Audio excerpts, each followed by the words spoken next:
విశాఖ భూ కేటాయింపులో భారీ భూ కుంభకోణం. వైఎస్ఆర్సీపీ విశాఖపట్నం జిల్లా అధ్యక్షులు కెకే రాజు ఆగ్రహం. విశాఖలోని వైఎస్ఆర్సీపీ సిటీ కార్యాలయంలో మీడియాతో మాట్లాడిన కెకే రాజు అత్యంత ఖరీదైన భూములను కారు చౌకగా కొట్టేస్తున్నారని మండిపడ్డారు. ఎక్కడా కూడా నిరూపించలేకపోగా, ఎందుకంటే అవన్నీ కూడా వాస్తవాలు కాబట్టి, అవన్నీ కూడా అవాస్తవాలు కాబట్టి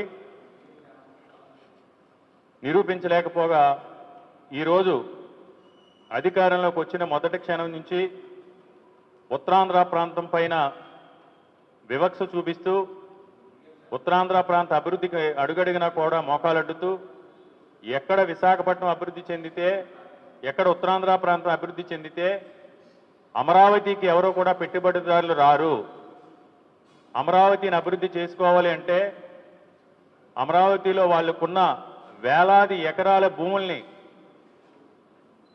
వారి బినామీలు ఉన్న రియల్ ఎస్టేట్ సంస్థల యొక్క భూముల యొక్క విలువ పెంచుకోవాలంటే విశాఖపట్నం అభివృద్ధి చెందకూడదు అని ఉద్దేశంతో ఈరోజు ఏ విధంగా వ్యవహరిస్తున్నారో తెలుసు.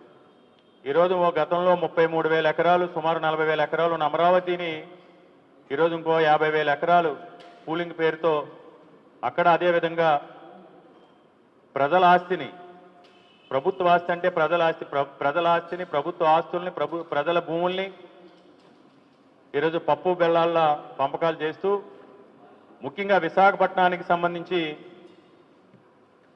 వేలాది కోట్ల రూపాయల విలువైన భూముల్ని, ఉదాహరణకి ఈరోజు లూలు మాల్, మరి ఎందుకో తెలియదు ఈ లూలు మాల్ మీద అంత ప్రేమ. లూలు మాల్ అంటే అదొక హైపర్ మార్కెట్. లూలు మాల్ అంటే హైపర్ మార్కెట్. అలాంటి ఒక హైపర్ మార్కెట్కి సరే ఉపాధి కల్పిస్తారు. ఉపాధి ఎవరికి కల్పిస్తారు? లూలు మాల్లో సేల్స్ సంబంధించి మన ఏదైతే సూపర్ మార్కెట్లు ఉన్నారో అలాంటి ఉద్యోగాలే కల్పిస్తారు. అంతే కదా, లూలు మాల్కు సంబంధించి లక్షలాది జీతాలు వచ్చే జీతాలు ఇచ్చే ఉద్యోగాలు ఏమి లూలు మాల్లో కల్పించరు కదా. 10,000 15,000 రూపాయలు. ఎందుకంటే హైదరాబాద్లో లూలు మాల్లో చూసినా లేకపోతే ఇంకో చోట లూలు మాల్లో చూసినా మ్యాక్సిమం 15,000 20,000 శాలరీ పే స్కేల్ ఉండే ఉద్యోగాలు మాత్రమే కల్పిస్తారు. ఈరోజు అదే లూలు మాల్ మీరు అదే లూలు మాల్ 13.5 ఎకరాలని మీరు 99 సంవత్సరాలు లీజుకి ఇచ్చారు కదా. మరి అందరూ చెప్తుంది ఏంటంటే ఇంకా ఏదో నామినల్గా ఎంతో కొంత రూపాయో పాపాయో రాసుకోవాలి కాబట్టి రాసి ఇచ్చారు. ఈరోజు అదే కనుక మీరు చెప్పారు, చంద్రబాబు నాయుడు గారు ముఖ్యమంత్రి అయిన తర్వాత ఒక మీటింగ్లో నాకు చాలా చేయాలనుకున్నాను, సంక్షేమ పథకాలన్నీ కూడా అమలు చేయాలనుకున్నాను, సూపర్ 6 సూపర్ 7 కూడా అన్ని సంవత్సరంలోపే చేయాలనుకున్నాను, కానీ ఖజానా ఖాళీ అని. అంటే ఖజానా ఖాళీ అవటానికి కారణం ఇక్కడ ఖజానాలో ఉన్న డబ్బులు సింగపూర్ తరలిపోతున్నాయా, లేకపోతే లూలు లాంటి సంస్థలకి ఈరోజు లూలుకు సంబంధించి ఆ ప్రాపర్టీ వాల్యూ సరే ఖజానా ఖాళీ అయిందన్నారు, అది ప్రభుత్వ ఆస్తి. మీరు ప్రభుత్వ ఆస్తిని ఆదాయ వనరుల కింద మార్చాలనుకుంటే మీరు సంపద సృష్టిస్తానన్నారు కదా. ఒక మాదిరి బిల్డర్ని అడిగినా చెప్తాడు, అది కనుక ఒక కమర్షియల్ ప్రాజెక్టుగా ప్రభుత్వమే పీపీపీ మోడల్లో మార్చితే ఏదైతే లూలు మాల్కు సంబంధించి 13.5 ఎకరాల భూమి అయితే ఉందో దాన్ని పీపీపీ మోడల్లో కనుక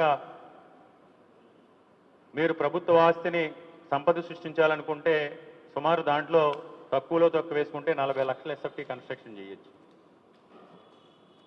ఈరోజు బీచ్ రోడ్లో ఈ మధ్యనే మీరు ఒక హోటల్ కూడా శంకుస్థాపన చేశారు. ఆ యాజమాన్యం ఈరోజు బీచ్ రోడ్లో ప్రాజెక్టు ఎండాడి దగ్గర జరుగుతుంది. సుమారు బహిరంగ మార్కెట్లో స్క్వేర్ యార్డ్ 14,000 రూపీస్ ఉంది. ఇప్పుడు ఏదైతే ఆర్కే బీచ్ ఏరియా ఉందో, ఏదైతే లూలు మాల్కి ఇచ్చిన ప్రాంతం ఉందో, ఈ దేశంలోనే అత్యంత ఖరీదైన ప్రాంతాల్లో ఒకటి. దేశంలోనే కోస్ట్ ఏరియాలో బీచ్ ఫ్రంట్స్లో అత్యంత ఖరీదైన మెరైన్ డ్రైవ్స్లో అత్యంత ఖరీదైన ప్రాంతాల్లో ఒకటి. అద్భుతమైన సీ ఫ్రంట్ ఉన్నది. మీరు ఏది రకంగా చూసుకున్నా సుమారు 40 లక్షల పైన ఎస్ఎఫ్టీ అది కన్స్ట్రక్షన్లో వస్తుంది. తక్కువలో తక్కువ వేసుకుంటే 13,000 నుంచి 14,000 ఎస్ఎఫ్టీ అమ్ముడవుతుంది. అంటే సుమారు ఆ ప్రాజెక్ట్ వాల్యూ 5,200 కోట్లు. 1,000-1,200 కోట్లు ఇంకా అద్భుతంగా కన్స్ట్రక్షన్ చేశారు.